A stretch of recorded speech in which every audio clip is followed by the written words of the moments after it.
이번 분석을 시작하기 앞서 투자 판단의 최종 책임은 투자자 본인에게 있다는 점을 명확히 말씀드립니다. 저희는 단순 참고할 정보나 분석을 제공할 뿐 특정 종목이나 섹터에 대해 매수나 매도를 절대 추천하는 것이 아닙니다. 오늘 당신과 함께 깊이 파고들 기업은 에어로바이오러먼트, 티커 심볼 ABAB입니다. 최근 2025년 10월 17일에 주가가 하루 만에 6% 넘게 꽤 크게 하락해서 350.59달러로 마감했는데요. 이렇게 변동성이 좀 클 때일수록 그 본질을 들여다봐야 하잖아요. 당신이 제공해 주신 자료를 바탕으로 이 회사의 진짜 모습은 어떨지, 또 숨겨진 기회나 위험은 뭔지 한번 같이 파헤쳐 보겠습니다. 오늘은요, 먼저 ABAB의 정말 폭발적이다 이렇게 표현할 수 있는 성장세, 그리고 또 그 성장에 대한 시장의 기대감이 반영된 가격표, 즉 밸류에이션 문제를 좀 짚어볼 거고요. 그리고 왜 시장이 이렇게 열광하는지, 그 근거가 되는 독보적인 기술력, 하고 시장에서의 위치는 어떤지, 또 요즘 계속 변화하는 지정학적 환경, 그러니까 시대의 바람이 ABAB에게 어떻게 작용하는지 살펴볼 겁니다. 마지막으로는 우리가 꼭 알아야 할 잠재적인 위험 요인들까지 좀 균형 있게 분석해 보겠습니다. 이 과정을 통해서 당신이 ABAB에 대한 깊이 있는 통찰을 얻어가시면 좋겠습니다. 자, 먼저 가장 눈에 띄는 건 역시 실적인데요. 회계연도 2024년 매출이 전년 대비 44%나 뛰었고 지난 3년을 합치면 무려 140% 성장했다고요? 이야, 숫자만 봐도 정말 대단한 기세인데 이런 폭발적인 성장의 엔진은 구체적으로 무엇인가요? 네, 그 성장세는 정말 주목할 만합니다. 핵심 동력은 사실 명확해요. 바로 그 전 세계적으로 고조되는 지정학적 불안 속에서 수요가 폭증한 스위치블레이드 자폭 드론입니다. 아, 스위치블레이드요? 네, 특히 이제 우크라이나 전쟁에서 이 무기 시스템의 실전 효율성이 제대로 입증되면서 뭐랄까 거의 없어서 못 파는 그런 상황에 가까워졌다고 볼 수 있죠. 전쟁 양상의 드론 중심으로 재편되는 현상의 최대 수혜자 중 하나라고 할 수 있습니다. 이런 수요 급증은 단순히 그냥 일회성 이슈가 아니고요. 구체적인 숫자로도 확인이 됩니다. 바로 수주잔고인데요. 수주 잔고요? 네, 회계연도 2024년 4분기 말 기준으로 실제 자금 조달까지 확정된 수주잔고, 이걸 펀드드 백로그라고 하는데 이것만 7억 2,660만 달러에 달합니다. 와, 7억 달러가 넘네요. 이게 어느 정도냐면 전년 같은 기간하고 비교했을 때 82%나 증가한 수치예요. 이건 그러니까 앞으로 발생할 매출의 상당 부분이 이미 확보되어 있다는 뜻이고요. 실적의 안정성이나 예측 가능성을 높여주는 아주 중요한 지표죠. 그리고 특히 주목해야 할 계약이 하나 있습니다. 미 육군하고 체결한 건데요. 5년간 최대 10억 달러 규모의 스위치블레이드 단독 공급 계약입니다. 10억 달러요. 단독으로요? 네, 단일 계약으로는 회사 역사상 가장 큰 규모입니다. 이건 단순히 금액이 크다는 의미를 넘어서요. 미군이라는 가장 큰 고객이 AVA의 기술력하고 또 공급 능력을 신뢰하고 장기적인 파트너로 인정했다. 이런 상징적인 의미도 있는 거죠. 이런 탄탄한 기반 위에서 지금 성장이 이뤄지고 있는 겁니다. 우크라이나 전쟁에서의 활약, 또 기록적인 수주잔고, 미 육군과의 대규모 장기 계약까지. 와, 성장 스토리는 정말 확실해 보이는데요. 근데 여기서 한 가지 질문이 생기네요. 이런 엄청난 성장 기대감이 이미 주가에 너무 많이 반영된 건 아닐까요? 자료를 보니까 향후 12개월 예상 실적 기준 주가 수익 비율 PER이 73배, 그리고 주가 매출 비율 PS는 18배에 달한다고 하거든요. 네, 그렇죠. 동종업계 평균 PS가 한 3.3배 수준인 걸 감안하면 이건 정말 프리미엄 중에서도 최고 프리미엄을 받고 있는 셈인데요. 아, 정확한 지적이십니다. 현재 AVAV의 밸류에이션은 분명 전통적인 기준에서는 상당히 높습니다. 이건 시장이 단순히 현재 실적뿐만 아니라 미래의 그 폭발적인 성장 가능성까지 주가에 미리 반영하고 있다는 뜻이죠. 그리고 그 기대감의 또 다른 한 축이 바로 지난 5월에 인수한 블루할로우라는 회사입니다. 아, 블루헬로 인수요? 네. 이 블루헬로우 인수는요, 그냥 단순히 외형을 확장했다? 이걸 넘어서 AVAV의 정체성 자체를 바꾸는 좀 전략적인 움직임으로 해석해야 합니다. 기존의 AVAV가 주로 이제 소형 무인기 시스템, 그러니까 드론 전문 기업이었다면요. 블루할로우는 사이버 보안, 우주 기술, 또 인공지능 기반 임무 자동화, 심지어는 레이저나 고출력 마이크로웨이브 같은 지향성 에너지 무기 분야에서도 상당한 기술력을 가진 회사거든요. 와, 분야가 엄청 다양하네요. 네, 즉 이 인수를 통해서 AVAV는 단순 드론 제조사를 넘어서 미래 전장 환경에 필요한 핵심 기술들을 통합적으로 제공하는 일종의 차세대 종합방산 솔루션 기업으로 도약하려는 큰 그림을 그리고 있는 겁니다. 단순 드론 회사가 아니라 사이버, 우주, AI, 지향성 에너지까지. 야, 확실히 스케일이 다르네요. 그럼 이 인수가 실질적인 매출 증대로 이어지는 시점은 언제쯤으로 예상하고 있나요? 회사 측에서는요, 회계연도 2026년부터 이 인수의 시너지가 본격적으로 나타날 거다. 그래서 국방부 관련 추가 매출로 이어질 거다. 이렇게 기대하고 있습니다. 실제로 AVAV가 제시한 2026년 회계연도 매출 목표치가 19억 달러인데요. 19억 달러요? 네. 이게 현재 매출 수준에서 보면 약 144%나 증가하는 매우 공격적인 수치입니다. 물론 목표는 목표일 뿐이지만 그만큼 회사가 블루웨일로 인수를 통해 확보할 미래 성장성에 대해서 강한 자신감을 내비치고 있다. 이렇게 볼 수 있겠죠. 현재 그 높은 밸류에이션은 이런 미래 청사진에 대한 기대감을 상당 부분 반영하고 있는 것이라고 봐야 합니다. 알겠습니다. 그러니까 현재의 높은 가격표는 스위치블레이드에 성공하고 또 블루헤일로 인수를 통한 미래 가치까지 미리 반영하고 있다. 이런 말씀이시군요. 그렇다면 시장이 이렇게까지 열광하는 근본적인 이유, 그러니까 AVAV만이 가진 강력한 경쟁 우위, 소위 말하는 기술적 해자, 모트는 뭘까요? 역시 스위치블레이드 이야기를 안 할 수가 없겠죠. 맞습니다. AVAV의 가장 강력한 무기는 역시 독보적인 기술력이고요. 그중에서도 게임 체인저로 불리는 스위치블레이드 시리즈입니다. 이 무기는 크게 두 종류로 나눌 수 있어요. 스위치블레이드 300은 배낭에 휴대할 수 있을 정도로 작고 가벼워서 주로 보병이 적 보병이나 경장갑 차량을 정밀 타격하는 데 사용되고요. 반면에 스위치블레이드 600은 더 크고 강력해서 전차나 장갑차 같은 중장갑 표적까지 파괴할 수 있는 능력을 갖췄죠. 아, 300하고 600이 용도가 다르군요. 네. 이 스위치블레이드의 핵심적인 장점은 정밀 타격 능력하고 부수적 피해 최소화입니다. 이게 무슨 말이냐면 발사 후에도 운용자가 실시간 영상으로 목표를 확인하고 타격 직전에 임무를 취소하거나 목표를 변경할 수도 있어요. 오, 발사하고 나서도요? 네, 어떻게 보면 파괴력이 있는 정찰 드론이라고 표현할 수도 있겠네요. 그래서 복잡한 시가전이나 민간인 피해를 극도로 꺼이는 현대전 환경에 매우 적합한 무기체계인 셈입니다. 우크라이나 전쟁에서 러시아군 전차나 진지를 효과적으로 공격하는 영상들이 공개되면서 그 성능이 전 세계적으로 입증됐고요. 현재 미국을 포함해서 약 20여 개 동맹국이 도입했거나 도입에 큰 관심을 보이고 있습니다. 발사 후에도 타격 여부를 결정할 수 있다는 점이 정말 흥미롭네요. 단순 자폭 드론이 아니라 상당한 수준의 제어 기능하고 정찰 능력이 결합된 형태군요. 근데 기술 발전 속도가 워낙 빠른 분야인데 경쟁사들의 추격도 만만치 않을 것 같습니다. AVAV는 이 기술 우위를 유지하기 위해서 어떤 노력을 하고 있나요? 네, 좋은 질문이십니다. AVAV도 당연히 경쟁 함경을 잘 알고 있고요. 기술 격차를 벌이기 위해서 끊임없이 노력하고 있습니다. 최근에는 기존 모델을 대폭 개선한 신규 모델 3종을 선보였는데요. 예를 들어서 스위치블레이드 600 블록 2 모델 같은 경우는 비행 가능 거리를 기존 40km 수준에서 100km 이상으로 2배 넘게 늘렸고요. 1km요? 와... 네, 더 강력한 탄두를 탑재했고 또 온보드 AI 처리 능력을 강화해서 더 복잡한 임무 수행이 가능하도록 업그레이드했습니다.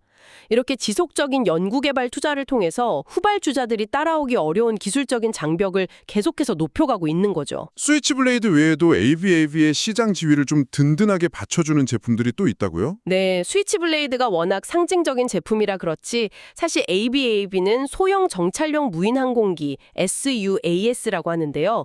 이 분야의 전통적인 강자입니다. 대표적인 제품으로 푸마하고 레벤이 있는데요.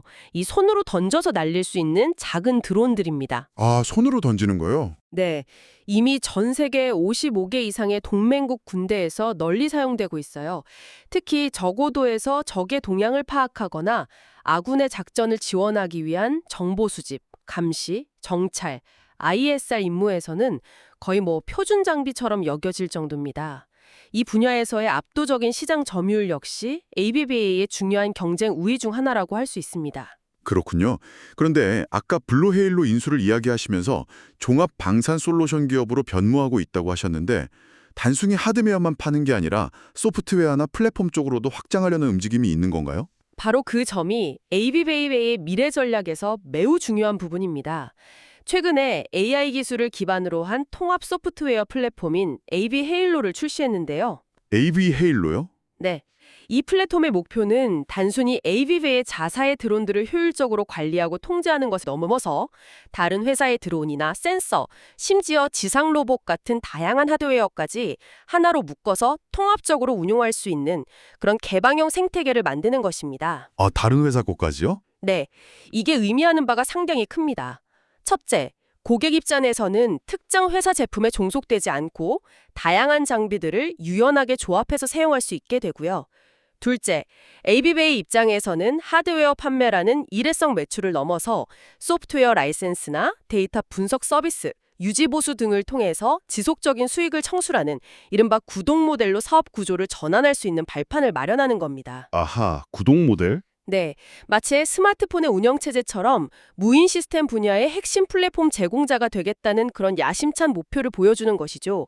이건 기술적 해자를 하드웨어에서 소프트웨어와 데이터, 그리고 생태계 전반으로 확장하려는 매우 중요한 전략적 시도라고 평가할 수 있습니다. 하드웨어 경쟁력을 기반으로 소프트웨어 플랫폼 생태계를 구축하려는 전략이군요. 약간 애플이나 테슬라 같은 기업들의 전략하고도 좀 유사한 면이 있어 보이네요. 그런데 에이블웨이브의 이런 성장이 단순히 기업 내부의 역량만으로 가능한 걸까요? 시대적인 흐름, 그러니까 거시적인 환경 변화도 큰 영향을 미치고 있는 것 같습니다. 그렇습니다.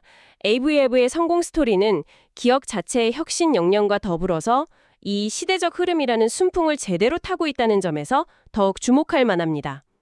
가장 큰 배경은 역시 심화되고 있는 전 세계적인 지정학적 갈등이죠. 러시아 우크라이나 전쟁이 장기화되고 있고 이스라엘 하마스 분쟁을 비롯해서 중동 지역의 긴장도 여전하고요. 미중 갈등 역시 계속되고 있지 않습니까? 네, 그렇죠. 이런 불안정한 국제 정세는 각국으로 하여금 국방력 강화의 필요성을 절감하게 만들고 있습니다. 실제로 전 세계 국방비 지출은 2023년에 이미 2조 4천억 달러를 넘어서면서 냉전 이후 최대치를 기록했고요. 이런 증가 추세는 당분간 계속될 가능성이 높습니다. 특히 유럽의 나토 회원국들이 국방비를 자국 GDP의 최소 2%에서 최대 5%까지 증액하기로 합의한 것은 방산시장 전체에 매우 강력한 성장 모멘텀을 제공하고 있습니다. 단순히 국공비 지출 총액이 늘어나는 것 외에 그 돈이 쓰이는 방식, 그러니까 현대전의 패러다임 자체가 변하고 있다는 점도 중요하지 않나요? 바로 그 점이 AB에게 더욱 유리하게 작용하는 부분입니다. 현대전은 과거처럼 탱크, 전투기, 군함 이런 거대하고 값비싼 유인 플랫폼 중심의 전쟁에서 점차 드론, 무인 시스템, 인공지능, 사이버전 등이 결합된 형태로 진화하고 있습니다. 그렇죠. 특히 드론은 상대적으로 저렴한 비용으로 쥐존의 고가 자산을 무력화시키거나 정밀 타격을 통해서 높은 효율성을 보여주면서 전쟁의 양상을 근본적으로 바꾸고 있습니다. 소위 비대칭 전력으로서의 가치가 극대화되고 있는 거죠. 비대칭 전력. 네. 그런데 AVAV가 주력으로 생산하는 스위치 블레이드나 소형 정찰 드론들이 바로 이런 변화하는 전쟁 패러다임의 핵심적인 역할을 수행하는 무기체계들입니다. 미국 국방부 역시 이러한 변화를 명확히 인지하고 리플리케이터 구상이라고 해서 저비용의 자율 무인 시스템을 대량으로 확보하려는 계획을 추진하는 등 관련 예산을 지속적으로 늘려나가고 있습니다. 따라서 AVAV는 단순히 지정학적 긴장의 수혜를 보는 것을 넘어서 국방 및 전쟁 패러다임의 구조적인 변화라는 거대한 메가 트렌드에 가장 잘 부합하는 기업 중 하나라고 할 수 있습니다. 어떻게 보면 시대가 AVAV를 요구하고 있다, 이렇게 봐도 과언이 아닐 정도입니다. 시대의 흐름을 제대로 탔다. 이런 분석이시군요. 와, 성장 스토리, 기술력, 거시 환경까지 긍정적인 요인들이 정말 많아 보입니다. 하지만 투자의 세계에 공짜 점식은 없겠죠. 이렇게 장밋빛 전망만 있는 것은 아닐 텐데 우리가 좀 주의 깊게 봐야 할 리스크 요인들은 어떤 것들이 있을까요? 물론입니다. 높은 성장 기대감만큼이나 잠재적 위험 요인들도 분명히 존재합니다. 첫 번째는 앞서 계속 언급했던 높은 밸류에이션 부담입니다. PER 73배, PS 18배라는 숫자는 미래 성장에 대한 기대치가 이미 주가의 상당 부분 반영되어 있음을 의미하죠. 만약 앞으로 회사가 시장의 기대치에 미치지 못하는 실적을 발표하거나 혹은 성장 속도가 조금이라도 둔화되는 모습을 보인다면 주가가 큰 폭으로 조정받을 위험이 항상 있습니다. 그렇죠. 기대가 큰 만큼 실망도 클 수 있으니까요. 네. 두 번째 리스크는 매출의 상당 부분이 미국 정부, 특히 국방부와의 계약에 의존하고 있다는 점입니다.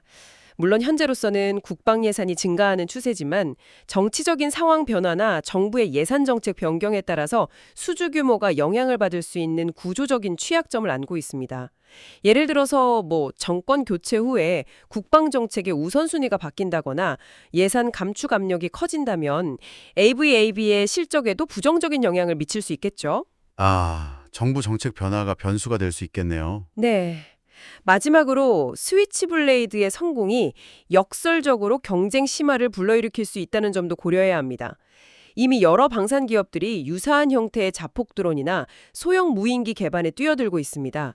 물론 AVAB가 기술력이나 실전 경험, 또 미군과의 관계 등에서 앞서 있는 것은 사실이지만 경쟁이 격화될 경우 가격 경쟁 압박이나 시장 점유율 하락 가능성도 배제할 수는 없습니다. 높은 밸류에이션, 정부 계약 의존성, 경쟁 심화 가능성. 확실히 간과할 수 없는 리스크들이네요. 그러면 이런 맥락에서 최근 있었던 6.28%의 주가 하락은 어떻게 해석해 볼 수 있을까요? 혹시 우리가 모르는 악재라도 있었던 걸까요? 글쎄요, 현재까지 확인된 바로는 회사 자체의 펀더멘탈을 훼손할 만한 특별한 악재가 공개된 것은 없어 보입니다. 따라서 이번 하락은 몇 가지 요인이 좀 복합적으로 작용한 결과의 가능성이 높아 보입니다. 복합적인 요인이요? 네, 우선 주가가 하락 직전 한 달 동안 60% 이상 급등하면서 단기적으로 좀 과열된 측면이 있었거든요. 따라서 최근의 하락은 그동안의 가파른 상승에 따른 자연스러운 차익 실현, 매물 출회, 즉 기술적인 조정 과정의 일부일 수 있습니다. 고성장주에서는 흔히 나타나는 변동성이라고 볼 수 있죠. 단기 급등에 따른 조정. 네. 또한 개별 기업의 문제라기보다는 시장 전체의 변동성이 확대되거나 혹은 방산 섹터 전반에 대한 투자 심리가 일시적으로 위축되면서 동반 하락했을 가능성도 있습니다. 거시경제 지표 발표나 금리 변동성 같은 시장 외적인 요인의 영향을 받았을 수도 있다는 의미입니다. 시장 전체 영향일 수도 있고요. 네, 물론 앞서 지적했듯이 워낙 밸류에이션 부담이 높은 상태였기 때문에 상대적으로 좀 사소해 보이는 뉴스나 루머에도 투자 심리가 민감하게 반응했을 가능성도 배제할 수는 없습니다. 예를 들어서 중국 정부가 미국의 특정 방산 기업들을 신뢰할 수 없는 기업 목록에 추가할 수 있다는 외신 보도가 있었는데요. ABVAV가 직접적으로 언급된 건 아니지만 투자자들의 불안감을 좀 자극했을 수 있습니다. 또 회사 내부자인 최고 재무책임자, CFO가 보유 주식의 일부를 매각했다는 공시도 있었는데 이게 통상적인 활동일 수도 있지만 주가가 고점에 있다는 인식을 강화하면서 매도 심리를 부추겼을 수도 있고요. 그러니까 특별한 악재보다는 단기 급등에 따른 조정, 시장 분위기 변화, 그리고 높은 밸류에이션 때문에 좀 민감도가 높아진 거, 이런 것들이 복합적으로 작용한 결과의 가능성이 높다. 이런 말씀이시군요. 네, 그렇게 보는 것이 합리적일 것 같습니다. 자, 그럼 오늘 나눈 이야기들을 종합적으로 정리해 볼 시간입니다. 이 모든 것은 결국 무엇을 의미할까요? 네, 정리하자면 에어베리멘트는 의심할 여지 없이 혁신적인 기술력을 바탕으로 변화하는 국방 패러다임의 최전선에 서 있는 기업입니다. 스위치블레이드라는 강력한 대표 제품, 또 탄탄한 수주 잔고, 블루헤일로 인수를 통한 미래 성장 동력 확보, 그리고 지정학적 환경 변화라는 거시적인 순풍까지 투자 매력도를 높이는 긍정적인 요인들이 많죠. 실제로 자료에 따르면 12명의 월스트리트 애널리스트들이 강력 매수 의견을 제시하고 있다는 점도 이런 긍정적인 전망을 뒷받침하고요. 네, 강력 매수 의견이 많군요. 하지만 동시에 높은 밸류에이션이라는 그 고공 비행에 따르는 위험, 그리고 그로 인한 높은 주가 변동성은 반드시 인지하고 감수해야 할 부분입니다. 전형적인 고위험, 고수익 성장주의 특성을 보여주는 사례라고 할 수 있겠죠. 따라서 AVAV에 대한 투자를 고려한다면 단기적인 주가 등락에 일희일비하기보다는 회사가 가진 독보적인 기술적 혜자하고 또 시대적 흐름이라는 큰 그림을 신뢰하는 장기적인 관점이 중요해 보입니다. 장기적인 관점에서 접근해야 한다 이 말씀이시군요. 그런 관점에서 본다면 최근과 같은 주가 조정이 오히려 기회가 될 수도 있다는 해석도 가능할까요? 네, 뭐 그렇게 볼 수도 있습니다. 장기적인 성장 스토리를 믿는 투자자라면 이러한 주가 조정기를 이 혁신적인 기업의 여정에 동참할 수 있는 어떤 전략적인 진입 시점으로 활용하는 것을 고려해 볼 수 있겠죠. 물론 투자를 결정했다면 그걸로 끝이 아닙니다. 앞으로 발표될 분기별 실적 발표를 통해서 회사가 실제로 시장의 높은 기대를 충족시키고 있는지, 예를 들어서 매출 성장세가 지속되는지, 이익률은 개선되고 있는지, 신규 수주 실적은 어떤지 이런 것들을 꼼꼼하게 추적하고 확인하면서 투자 가설을 계속 검증해 나가는 과정이 필수적입니다. 네, 꾸준한 확인이 중요하겠군요. 명심해야 할 점이네요. 자, 마지막으로 당신에게 생각해 볼 만한 질문을 하나 던지면서 마무리할까 합니다. 오늘 우리는 제공된 자료들을 통해서 드론을 활용한 전쟁 방식과 AI 기술의 통합이 얼마나 빠르게 현실화되고 있는지 엿볼 수 있었습니다. 그렇다면 가까운 미래에 에러바이러먼트와 같은 자율무기 시스템 개발 기업들, 그리고 그 기술을 실제로 운용하는 군대가 직면하게 될 우리가 아직 충분히 예상하거나 대비하지 못하고 있을지도 모르는 윤리적 또는 운영상의 도전 과제는 무엇일까요? 예를 들어서 인명살상에 대한 책임 소재 문제라든가 혹은 AI의 오작동 가능성, 아니면 예상치 못한 방식으로 기술이 확산되거나 오용될 위험 같은 것들 말입니다. 이 질문에 대한 답을 스스로 한번 고민해 보시는 것도 의미 있는 시간이 될 것 같습니다. 다시 한번 말씀드리지만 투자 판단의 최종 책임은 투자자 본인에게 있다는 점을 명확히 말씀드립니다. 저희는 단순 참고할 정보나 분석을 제공할 뿐 특정 종목이나 섹터에 대해 매수나 매도를 절대 추천하는 것이 아닙니다. 항상 여러분의 성공 투자를 기원합니다. 내용이 좋으셨다면 구독, 좋아요 부탁드립니다.